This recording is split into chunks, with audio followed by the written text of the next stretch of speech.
You're entering Corsi Nation. This is Dr. Jerome Corsi, and we have Mike McCormick back with us as a guest today. Mike, how are you? Good, Jerry. Good to see you again. Thanks for having me back. My pleasure. And we're reviewing. We've done a number of shows with Mike on his current book, and his current book is about Joe Biden. I'll pull it from the shelf. Mike, why don't you tell us, you were a stenographer at the White House. Why don't you explain that background? I'll pull your book so we can show the cover. Yeah. So I was a stenographer at the White House with the press office from 2002 through 2018. So I worked with three presidents, President Bush, President Obama, and President Trump for a year. And I got a chance to see how the press operates behind the scenes. My job was to be present when the president or the vice president spoke to the press, make a recording of it, and then type that into the official White House transcript, so that if there was a discrepancy between what was said by the press, the White House had their version. So that was me. I spent a lot of time in the White House, West Wing, traveled on Air Force One, traveled on Air Force Two, around the world. When I was there with Obama, I spent 6 years working specifically for Joe Biden, traveled with him to China, to Russia, to Ukraine, and now understand the depth of corruption.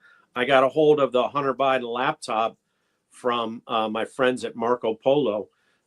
Garrett Ziegler gave that to me a couple of years ago, and I started writing the Substack that I create, Midnight in the Laptop of Good and Evil, based on what I find in there, and that's where the book comes out of. And as I learn all these facts in this book about Joe Biden, then I stumbled across about a year ago, in the spring of 2024, information that just sort of appeared out of investigation I did. I thought to myself, who would be the most evil person that Joe Biden interacted with? And that was Theodore McCarrick. I went into White House visitor logs, and the revelation of evil was almost insurmountable. And that's the title of the next book, An Almost Insurmountable Evil: How Obama's Deep State Defiled the Catholic Church and Executed the Wuhan Pandemic. Okay, so this follows your current book. The current book is The Case to Impeach and Imprison Joe Biden. That's correct. And this is by Bombardier Books, which is Post Hill Press. Right. And Anthony Zaccardi, who has been my editor, and I'm an acquiring editor now with Post Hill Press, able to acquire books. And you did yours before I became an acquiring editor. Yeah. And so I'm not an acquiring editor of this book, although I would have been had I had the opportunity. And your new book on the specifics of the corruption that came to the Catholic Church from the Biden-Obama administration.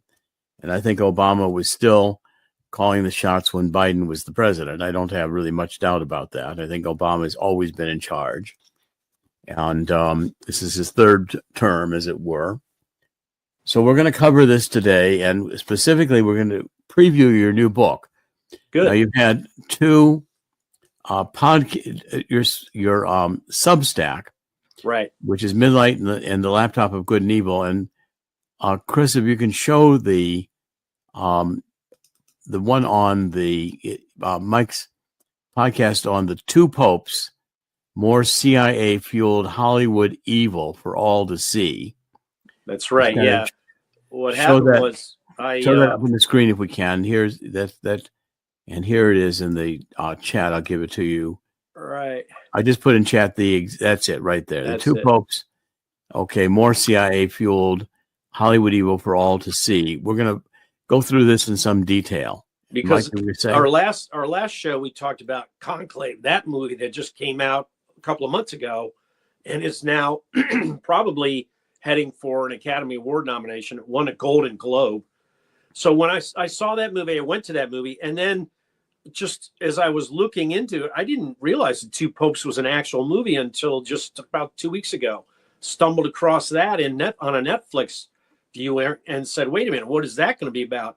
And when I saw that, this is when the real evil of Hollywood and the CIA operations within Hollywood came visibly apparent.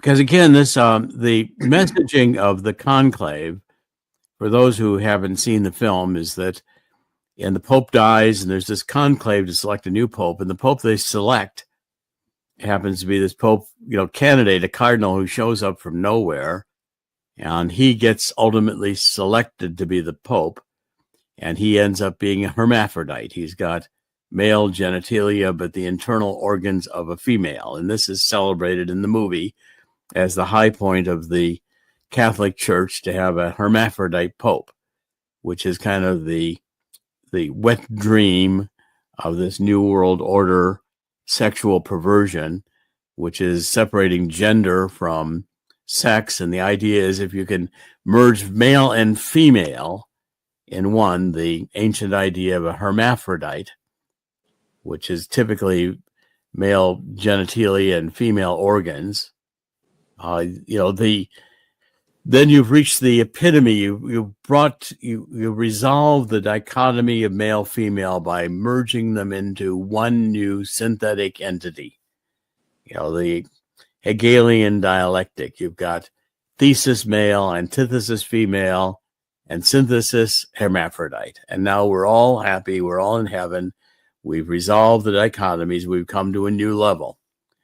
Okay, so that's the esoteric kind of communication of this whole gender dystopia, which is a neo-Marxist idea designed to ultimately destroy God, that we can create the perfect world by re-engineering human nature into a new transformative transhuman gender nature platform in which we become the gods.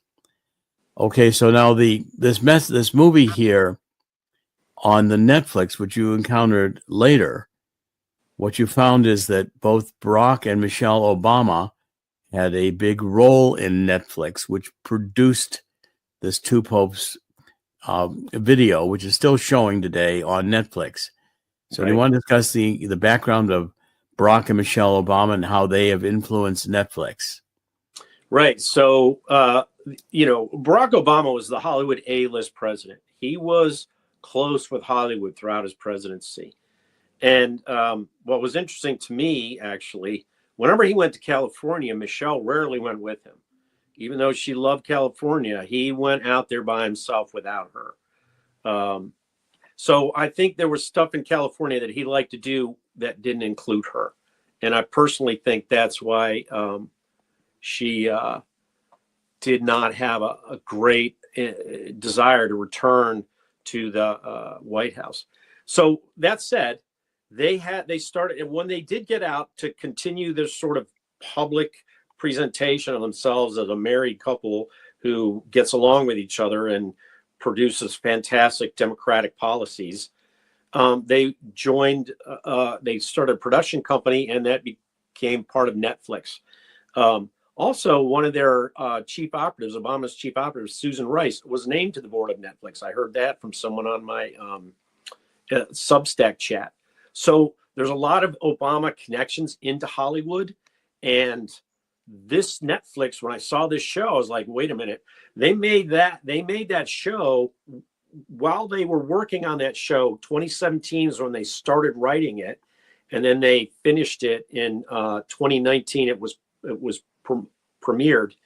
That's when the Obamas were in there. So they had a lot of say, I believe, behind the scenes in what was done with his two popes. And so the Two Popes, to me, is Hollywood's CIA cover story of the Obama administration's operation to install Pope Francis into the Vatican. Well, now specifically, I think Barack, had his own extracurricular sexual activities going on in Hollywood, which were probably not of a bisexual nature. That's what I think too. And Michelle may not have wanted to participate in those. I don't know that for a fact. I'm just speculating. And they created a production company called Higher Ground Productions. Of course, we're going to go to a new level here. This is, we're going to leave behind this old Christianity and this nonsense about God and sky fairies and all the rest. We're going to go to a higher level here. and they entered into a multi-year deal with Netflix in 2018 to produce a variety of content, including scripted and unscripted series, documentaries, feature films. And the production deal was described as the Obama's deal with Netflix was aimed at producing content that promotes empathy and understanding, touching on issues like race, class, democracy, and civil rights. Their company, Higher Ground Productions, was created specifically for this partnership. Okay, so you've got here a whole idea that you've got, this is New Age. This is, this is your basic critical thinking. This is your woke.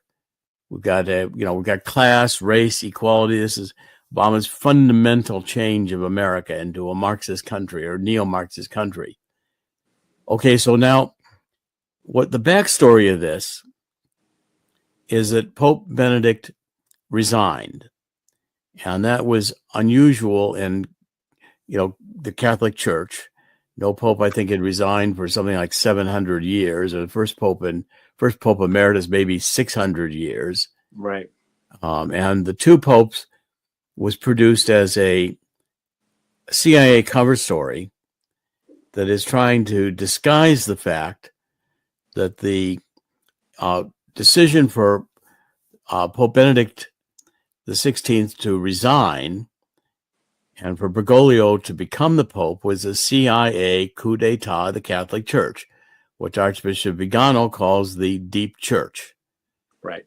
Deep Church having a coup d'etat to replace Benedict, who was a more traditional Pope, believed in traditional Catholic theology, with Bergoglio, whose aim was to bring Vatican II, which had started in 1962, full circle into being the more progressive church. In other words, the LGBT church.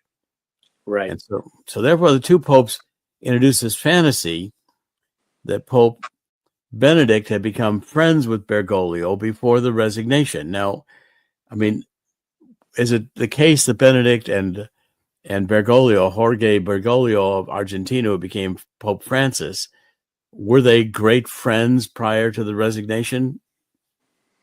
No. And, it's interesting in the movie, to the two popes, it starts off with Bergoglio was the second behind when Benedict was voted in 2005, I believe.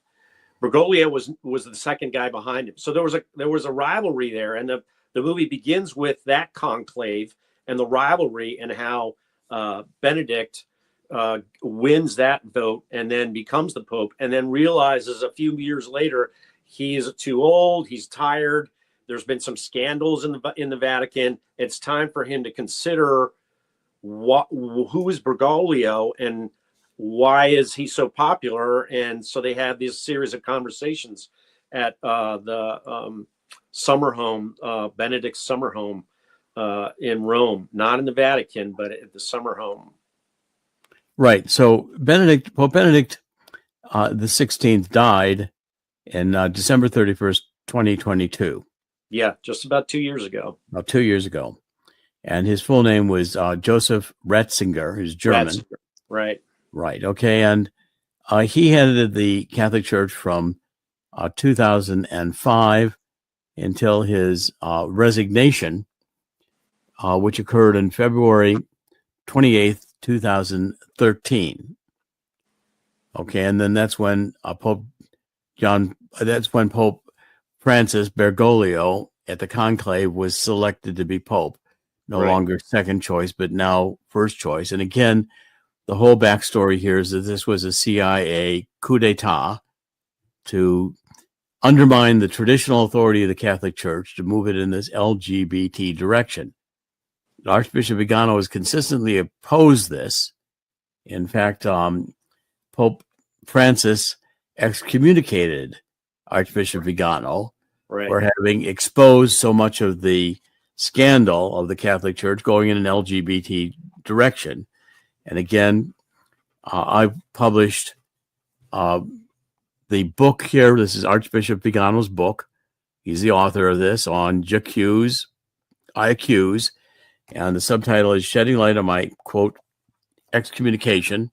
It's also a post-Hill book. It's not very thick, but it's very important. It's Bergoglio's explanation that the real heretic here is Pope Francis, who's abandoned traditional Catholic theology for this idea of bringing this modern sexual view of, we've got to bring the LGBT into the church and give them a seat at the table.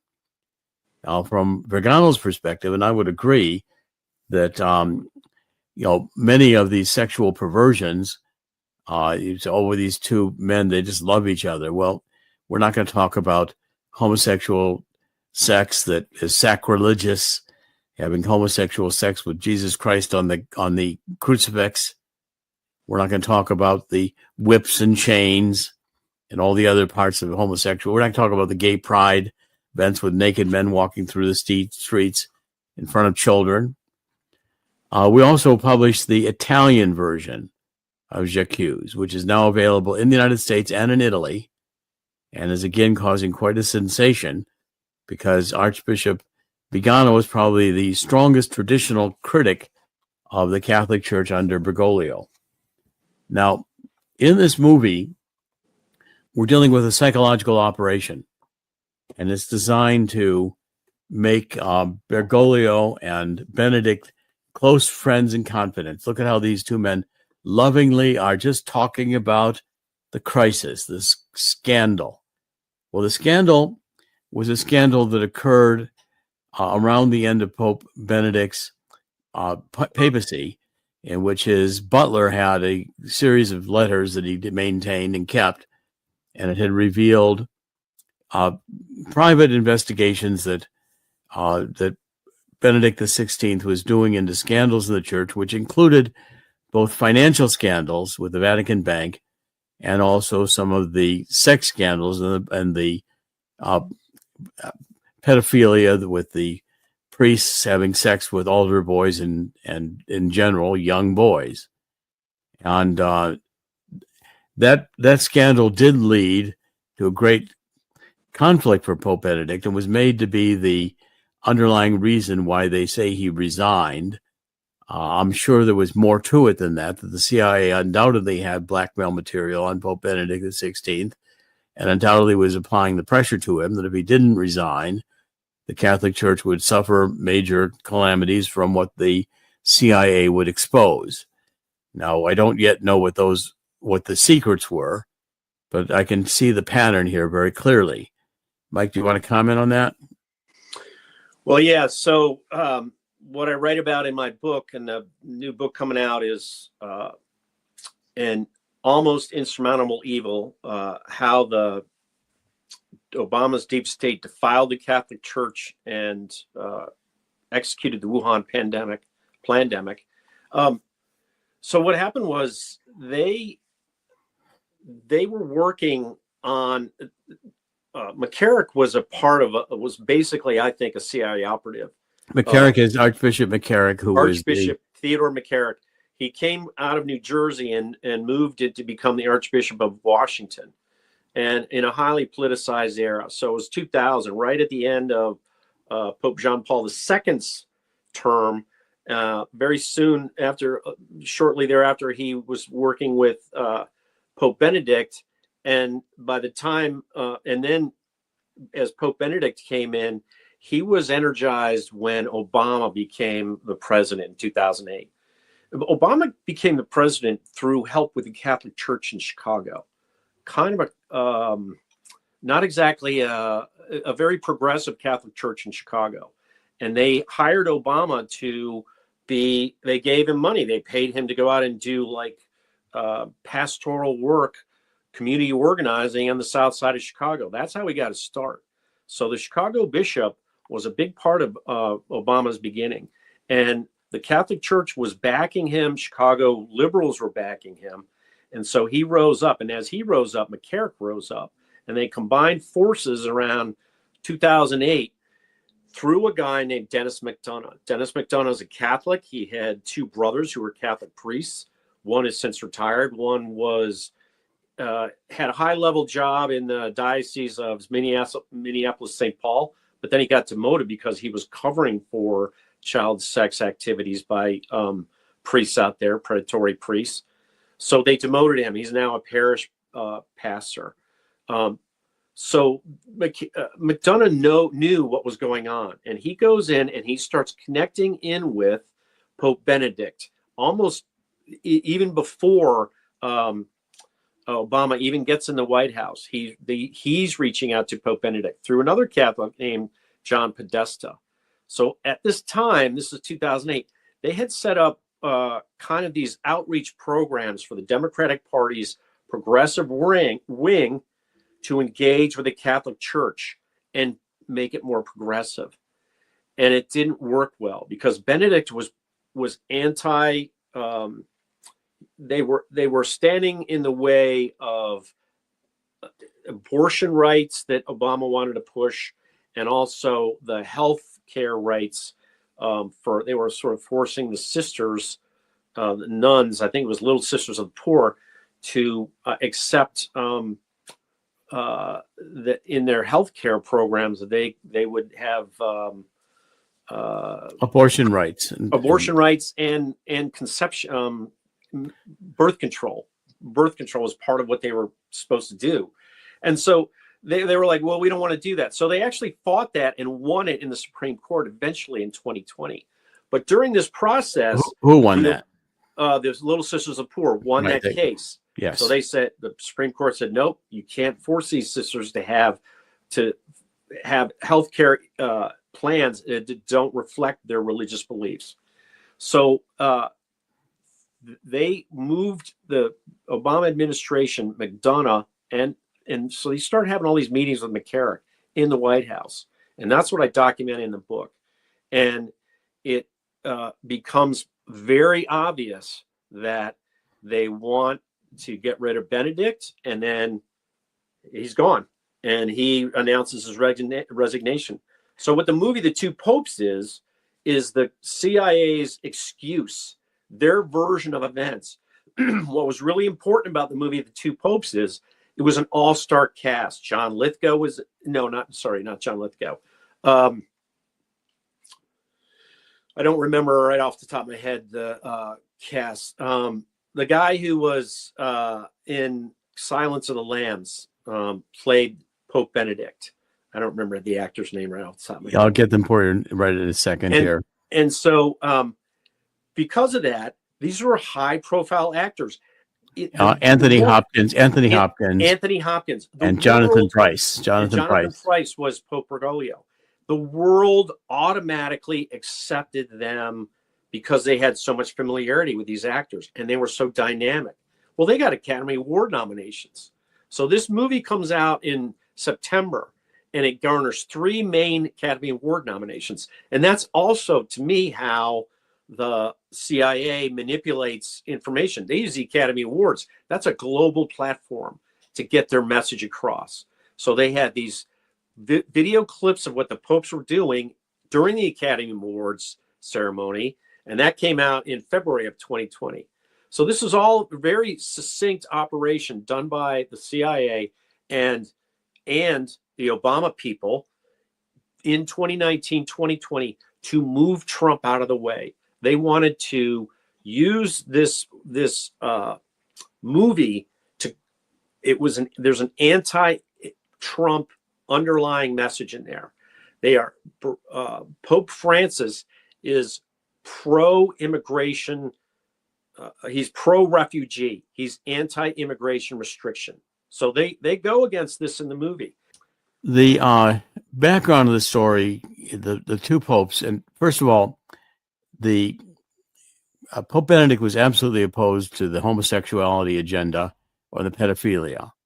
Right. He did not want that in the Catholic Church, and he was also aware of the scandals involving the Vatican Bank. In 2000, the movie came out in 2019. Okay, fall of 2019.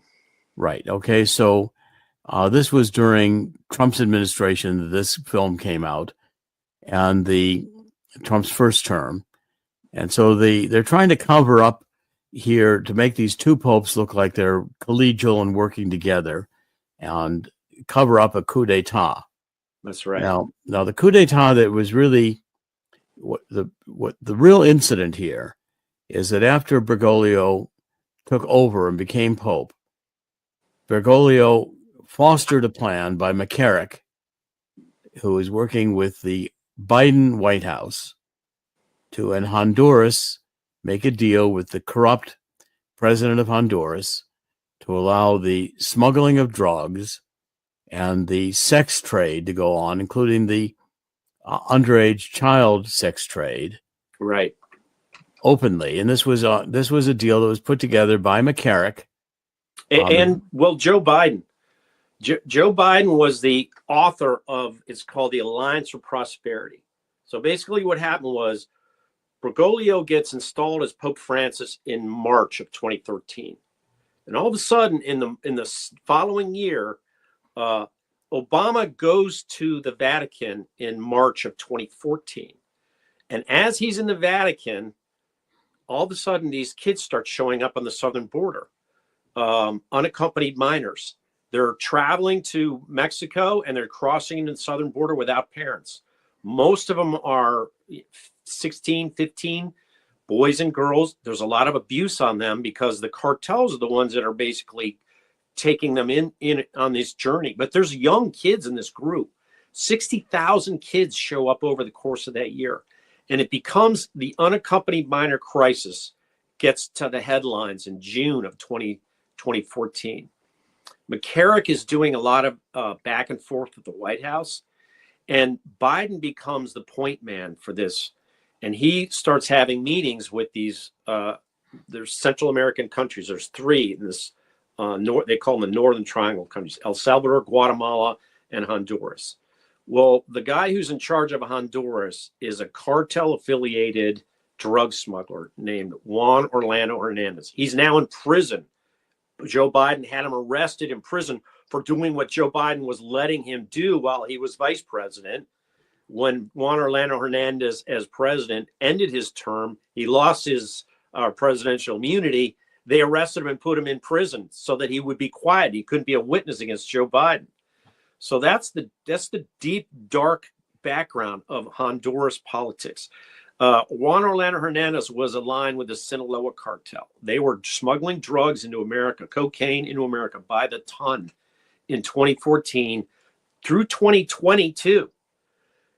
They started it in 2002. They installed this guy in the winter of 2013, just about the same time as they installed Pope Francis. So they were doing the Pope Francis installation in 2013 by the CIA, the Juan Orlando Hernandez installation. This was all part of a large program, and they wanted to liberalize immigration, and that's what they did. So where do all these kids come from?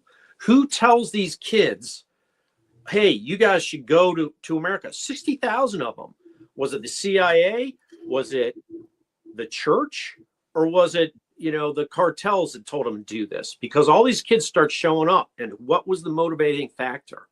So these are the questions that aren't answered. No one ever asked these questions. The press never did.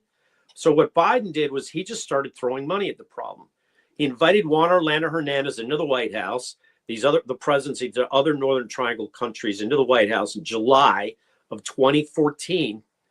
And weeks later, who goes into the White House to do a bunch of meetings with Dennis McDonough? Theodore McCarrick, Cardinal Theodore McCarrick. He was directly involved in setting the policy for this Alliance for Prosperity. The policy announcement and the amount of money they're going to spend on it is announced in November 2014. It's voted on by the Congress and it's passed through. It's voted on by a Congress that was a lame duck Congress because at the time, the Democrats still had power in the Senate. In 2014, the power flipped back to the Republicans. So this was a Joe Biden, Barack Obama, Democratic Party, progressive manipulation of our politics to liberalize immigration, and they used the Catholic Church as a tool in their policy program. And that's what Pope Francis allowed. He was part of that. Okay, now let's get into the more detail of the movie. So this is this Leaks, the scandal about Vatican leaks, began in 2012. Okay, and it was involved with the one of the personal secretaries of Pope Benedict had kept letters and other papers from Pope Benedict that he should have destroyed. He was asked to destroy, and they were turned over to a journalist, a guy named Nuzzi, who published these. And a lot of the letters were from Archbishop Vigano. Archbishop Vigano had exposed the corruption that was plaguing the Holy See, including the pedophilia scandal, the scandal of McCarrick. McCarrick was not only having sex with underage boys, he was having sex with seminarians who he would lure into his bed on certain outings that he would invite the seminarians to. And eventually, McCarrick was defrocked. He was laicized, as they say, and removed of his, no longer a priest, but not excommunicated. And so, therefore, you've got a situation in which now McCarrick is completely identified with the sex scandal in the Catholic Church, the homosexual pedophilia sex scandal in the Catholic Church. And McCarrick, through the Biden administration, until he was defrocked, was a very, very influential figure. Okay, he'd been Archbishop of New York. He'd been an Archbishop of Washington. He had access to raising a lot of money. Okay, but he resigned in 2006. Pope Benedict XVI accepted his resignation as Archbishop of Washington. He had to do that at age 75. That's a standard rule of the Vatican and the curate. Yes, but he was not. When he was defrocked years later. When was he defrocked? Yes, he was defrocked in 2019. 2019. Yeah, officially. Right. He was defrocked in 2018, and he protested it, but then his protest was dissuaded in 2019. Final February 16, 2019, he had been laicized, which means he'd been removed as being a priest. Yeah. Okay, and so this movie's coming out in 2019. You've had McCarrick, who's been exposed as a scandal. McCarrick has been at the center of this Biden pedophilia scandal and, cocaine smuggling scandal with Honduras. And all secret. No one knows about it. No one's talked about it. The White House press corps did nothing about it. They just accepted it and, passed on the information. Oh, yeah, we're going to help these poor countries down there. And they didn't even look at what was going on with the drug smuggling. It was, it wasn't until it wasn't until President Trump came in that the Honduran drug smuggling was exposed. He exposed it. And so that's when, and that was in 2018, he exposed it by arresting the brother of the president, Juan Orlando Hernandez's brother. So he gets arrested in 2018. And then they have a trial for him in 2019. So this Pope story comes out as Tony Hernandez is going to trial in October of 2019. So there's more cover up there for this, the black eye, the dirty deals that Obama and Biden had done that included the Vatican are getting covered up by this Two Popes movie at the release time of it. Yeah, the movie is supposed to be about the time of the WikiLeaks scandal. And what's happening is that the two popes are meeting at Castle Gandolfo, which is the summer home. Yeah, that's the summer home of the popes in Rome, right outside of the Vatican, about 45 minutes outside of Rome. It's a beautiful place, which is a summer retreat. And Bergoglio is also has submitted his resignation to be Archbishop in Buenos Aires, another complicated story, and the Vatican has not accepted it. And so the two of them, the context is that Pope Benedict is trying to encourage Bergoglio to go ahead and resign. And he's also saying, well, I'm thinking about no longer being Pope. I'm thinking about resigning as Pope. And so therefore it's supposed to be this this friendly conversation between the two, which would make the transition one that was necessary because of outside forces. When in fact, the truth was that, I'm sure Benedict XVI was being blackmailed. I'm sure he was being forced to resign or else face other dire consequences. Bergoglio was being promoted by the CIA and other deep church factions in order to take over the church, to push it in an LGBT direction. And so therefore, this is a cover-up story to cover up Honduras, to cover up the official pedophilia scandal on the border, tracing back to Obama with the Catholic Church in Chicago. Remember, Catholic Church was making millions of dollars supporting illegal immigration. That's and right. making a haven for these illegal immigrants to come into the Catholic Church. The original sanctuary cities ideas largely originated with Catholic hierarchy in California and in other states, which was trying to protect the illegal immigrants from deportation at that time. Okay, so this goes back decades. And now with these two Pope movies, I'd like you to, Chris, if we could play the trailer. Let's play a little bit of the trailer of this movie, because wait and see what a kind of warm and fuzzy relationship they try to show between Bergoglio and Benedict XVI.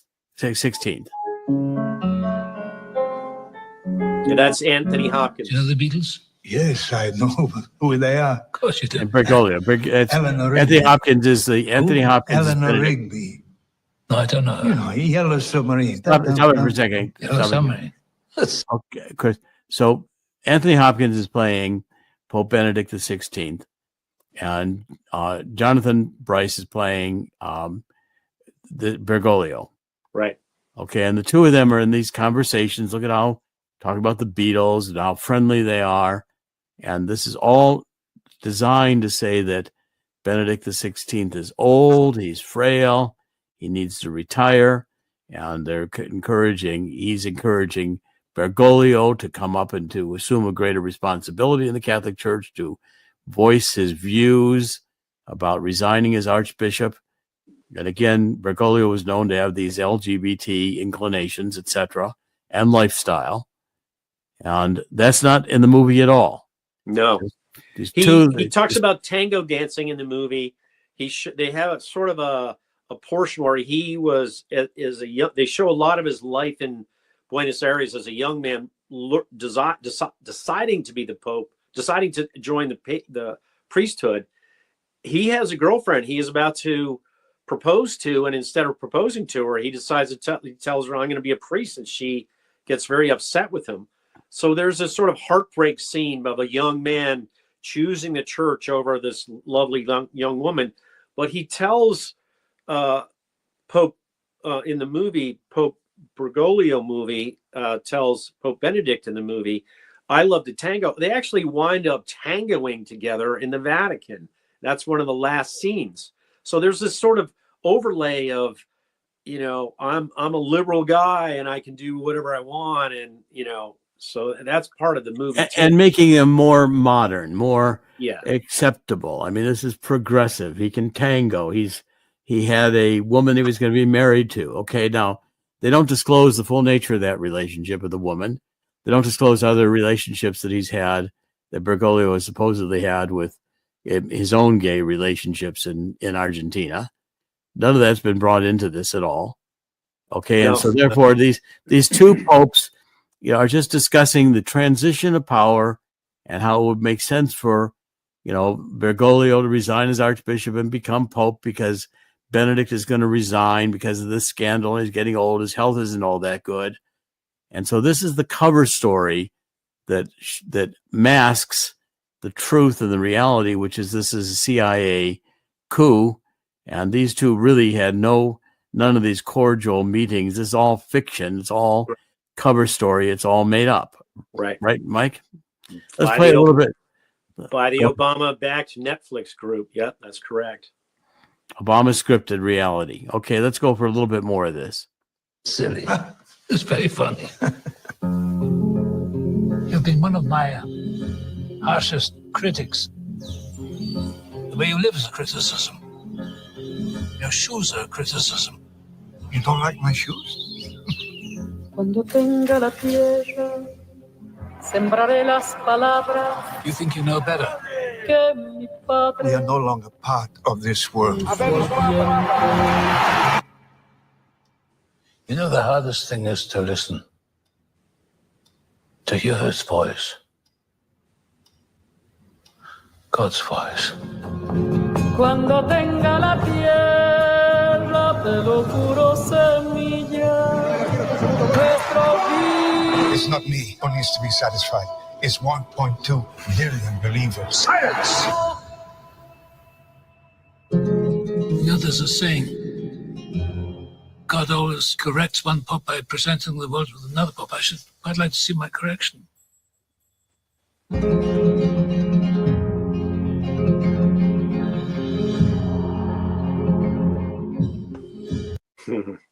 Okay, so the whole theme of this is the Argentinian, the tango, they do reveal that Bergoglio supported the generals when the generals were killing students in the university. So the Bergoglio story is very complex in Argentina. Yeah, he was seen as being a traitor to fellow priests, and they show a big part of that in the movie. And the director of the movie gave an interview with PBS where he talked about when he was growing up in Brazil. You know, it was known in Brazil too that the U.S.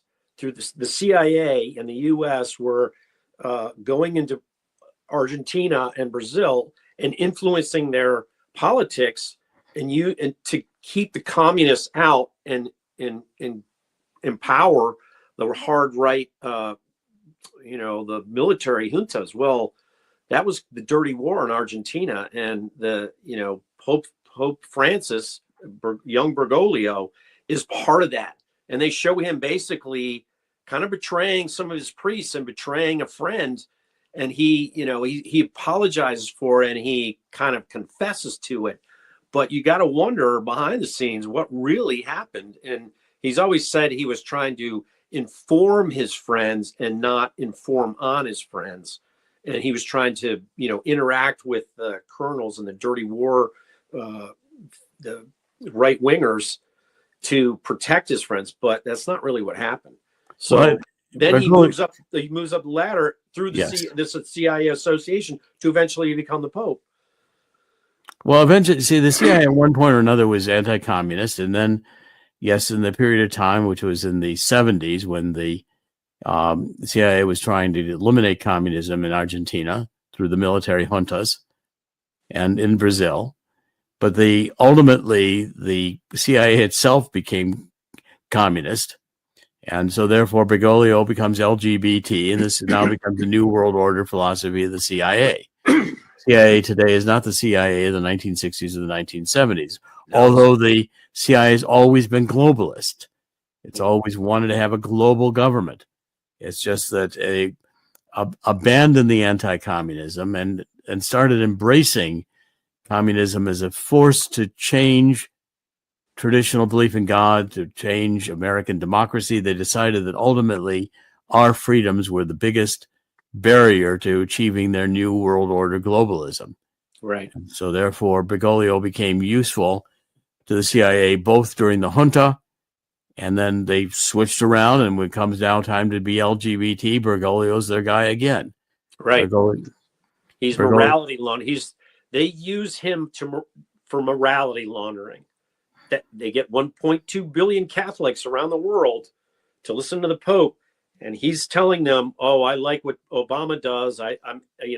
Obama's view on the environment is correct. Obama's view on, restricting the Catholic Church in China is correct. This is all globalist stuff. The unlimited immigration. We're going to let refugees roam the world without borders. That's what Bergoglio, Pope Francis, and Obama wanted. And they wanted to do it in America because they wanted to replace American voters with refugee Democrat voters. And also destroy the Catholic Church, destroy the traditional Catholic Church. And you see now the FBI saying that the white supremacists, the real the insurgent factor in America is Catholics who like the traditional Latin Mass, which of course Vatican II got rid of Right. in the progressive movement. This other book here on the synodal process, and this is about Bergoglio. The synodal process is a meeting of bishops with the local believers, and the whole idea is that they wanted to have radical inclusion. In other words, part of the working documents of the synodal movement is that the Catholic Church needed to reach out, not just for the liberation theology, where Jesus Christ was the church of the poor. It was hard for a rich man to go to heaven. But now the church has got to be in favor of the marginalizing society, the materially dispossessed, oppressed people such as women, indigenous peoples, blacks, homosexuals, etc. And so therefore the church was supposed to find a place at the table for all of these minorities and include the homosexuals, include all, okay, do we include then pedophilia? Do we include bestiality? Do we include necrophilia? Do we include snuff films? Yeah. Or where do you draw the line? Of course, if all these are just sexual choices, and then one's as good as the other, then Satan can have a chair at the table, because Satan's got a religion too. And so you start preaching the inclusive ecumenical movement. We're going to accept the Hindus. We're going to accept, all these religions. It's all kumbaya. It's just believe in God. As long as we are not hating, we're going to, what was the line that was in the movie? We don't want to build fences. We want to build dialogue. Bridges, not fences. Bridges, not walls. I like a man who builds bridges, not walls. That's what Pope Francis said about when in 2016, when he was flying back from Mexico. They actually, as part of the Obama anti-Trump program, they used Pope Francis. He went to Mexico in February of 2016. And he did a mass on the border in El Paso, Texas, and he basically blessed he looked across the border and blessed the customs enforcement people, the border protection people. And then on the flight home, one of the journalists asked him, what do you think about such and such? He said, I like a person. And I think they were asking about Trump. He said, I like somebody who builds bridges, not walls. And he questioned his religion. And Trump came back and hit him pretty hard. He said, hey, look, I'm a Christian guy. That Pope has no right to question my religion. And the Vatican had to walk that statement back by the Pope the very next day. But he was clearly a tool for the Obama-Biden operation to get rid of Trump. That was in 2016. So in the J'accuse, there's a first statement by Vigano. He's talking about the excommunication. He says, I regard the accusations against me as an honor. I believe that the very wording of the charges confirms the theses that I have repeatedly defended in my various addresses. It is no coincidence that the accusation against me concerns the questioning of the legitimacy of Jorge Mario Bergoglio and the rejection of Vatican II. The council represents the ideological, theological, moral, and liturgical cancer of which the Bergoglian, quote, synodal church, synods, end quote, is the necessary metastasis.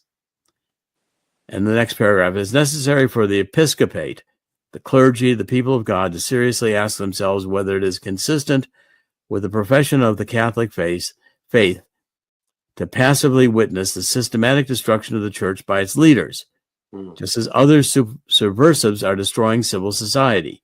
Globalism calls for ethnic substitution. Bergoglio promotes uncontrolled immigration and calls for the integration of cultures and religions. Globalism supports the LGBTQ plus ideology.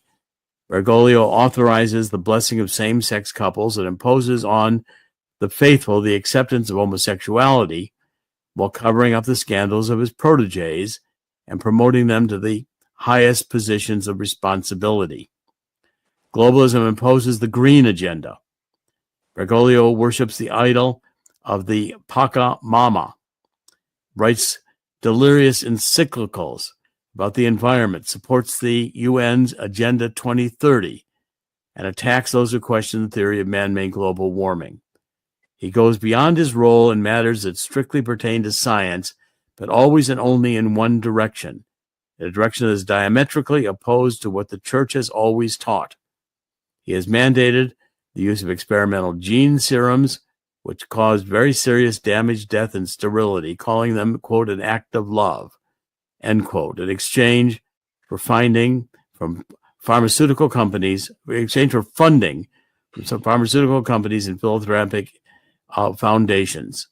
His total alignment with the Davos religion is scandalous.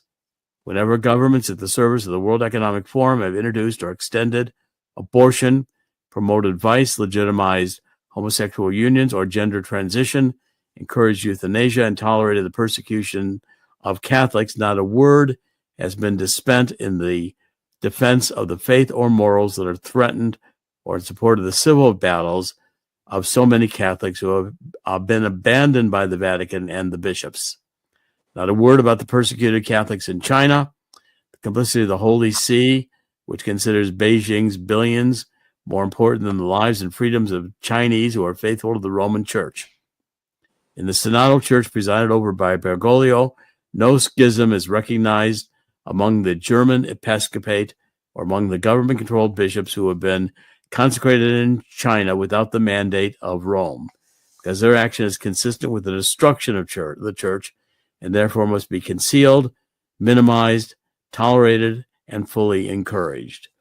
In the 11 years of pontificate, the Catholic Church has been humiliated and directed above all because of the scandals and corruptions of the leaders of the hierarchy, which have been totally ignored, even as the most ruthless Vatican authoritarianism raged against faithful priests and religious, small communities of traditional nuns, and communities tied to the Latin Mass. Okay, so I think that's a very clear statement by Archbishop Vigano calling out what Bergoglio and Obama have done in the deep church to destroy the Catholic Church, just as the deep state has worked to destroy the Constitution and our freedoms.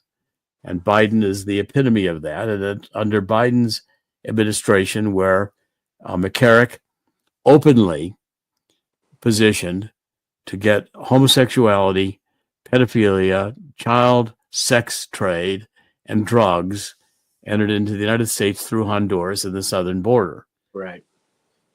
Yeah, there are rape trees along the southern border because of what Theodore McCarrick, Pope Francis, Dennis McDonough, Joe Biden, and Barack Obama did with the Alliance for Prosperity from 2014 to 2016. It's absolutely, they put cartel devils in alignment with the Catholic Church, and that is, they're not working for God. That's what the Pope is supposed to be working for the brethren, the believers of Christ. He's not. He's working for the CIA. This is a travesty, and this has to be understood by 1.2 billion Catholics around the world. It's going to take a lot of work to get this word out, but I think it's going to happen. People are really starting to wake up to, there's a spiritual awakening going on in the world for a lot of different reasons, in a lot of different ways. And I hope this can be part of it. Well, we have a clip to end this with one incident in which Pope Francis, Bergoglio, and Pope Benedict XVI were together in the Vatican, and prominently seated in the audience is McCarrick before he was laicized. Right. And I think let's show this one clip if we can, because again, it's not accidental that Bergoglio is highlighting McCarrick in an appearance of Pope Benedict XVI together with Pope Francis early on in Pope Francis's papacy. So let's play this clip. If we enlarge it, there we go. There's Pope Francis and Pope Benedict together. Pope Benedict, of course, is the one with the white hair. That's very rare that they did that. And there's Yes. McCarrick sitting There's right McCarrick. there. He's in the first row right there on the right. He's one turning his head to the left now. McCarrick was sitting right there and positioned front and center, even though he was part of the architect of the coup d'etat and of the pedophilia, sex trade, and drugs in Honduras coming in through the southern border. So another Obama operation, which Biden was fully behind. Right. Now that ceremony that was very rare. The two of them didn't get together very often. That was the 65th anniversary of Cardinal Pope Benedict, Cardinal Ratzinger's entry into the priesthood, June 30th, 2016. Where McCarrick was doing there was, first of all, he's invited and he's given a front row seat. And they knew where he was going to sit, and they knew where the videos were going to be taken from. So they put him in a position of prominence. He's in this video clip. This is by the Wall Street Journal. It's a brief video report. And then what happens is McCarrick leaves after he has his meetings with Pope Francis. He goes to China, and he is working with Pope Francis and the Obama people, and they're betraying the Catholic Church in China. And I happen to know that today is Cardinal Zen's birthday. Cardinal Zen is one of the chief. He's a cardinal of Hong Kong and is the leader of the Catholic Church in China. He's had a lot of difficulties since basically Pope Francis betrayed his underground China Catholic Church to the Chinese Communist parties. So that's where this video, that's what McCarrick was going to do. McCarrick went to China 8 times over the course of his career. So he was, and in 2000, President Bush nominated McCarrick and said, we want him to be the #1 contact between the Vatican and China on behalf of the United States. So they had a lot of deep state operations with McCarrick into China. And one of the places he stayed when he was in China was in a seminary. And that's his background, is molesting seminarians. So it just seems to me the whole thing was rotten and dirty and dark. They put McCarrick over there in a seminary in Beijing, and who knows what if he took advantage of that, if they set him up in like a honeypot situation there, and they just used him to destroy the Catholic Church in China, because that's what they've done. Well, you notice in this clip, which of course legitimates McCarrick's role in the Vatican and is a prelude to him going to China, Pope Benedict XVI is not wearing the papal cap. So he's no longer supposedly Pope. Now, again, I think in Catholic theology and in Catholic, the whole tradition of how this transfer went, I think we can question whether Pope Benedict was actually Pope at that time and Pope Francis an illegitimate Pope, which is what Archbishop Vigano is arguing today. And so therefore this illegitimacy of the papacy, this coup d'etat, is one that, you can begin to question Biden's role in the 2020 election, which will soon be examined as having been stolen. Right. And one last thing I'll say about this. So the Two Popes movie comes out. It gets nominated for the Academy Awards. The Academy Awards that year is in 2020, the middle of February 2020. That's right when the Wuhan virus is rolling out. People are just starting to get traction with awareness of the Wuhan virus when the Academy Awards hits. Nobody's wearing face masks. They have their big ceremony, and they're showing all these pro-Pope things.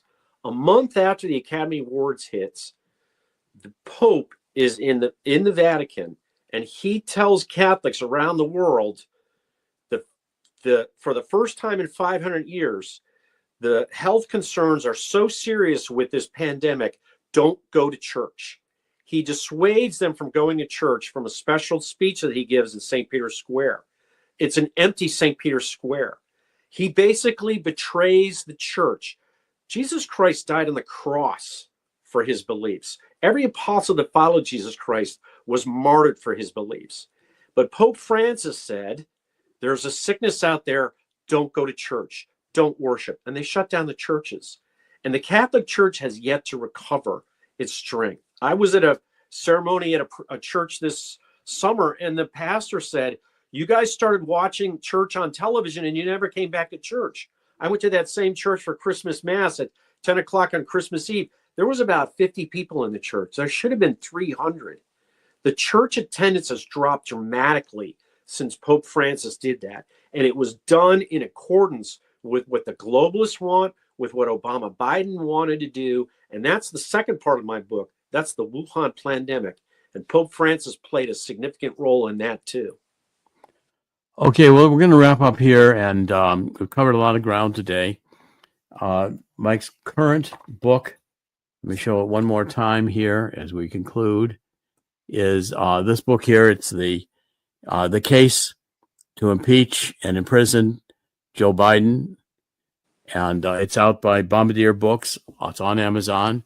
And your next book, Mike, which is in print, will be out in February. What's it entitled? An Almost Insurmountable Evil: How Obama's Deep State Defiled the Catholic Church and Executed the Wuhan Pandemic.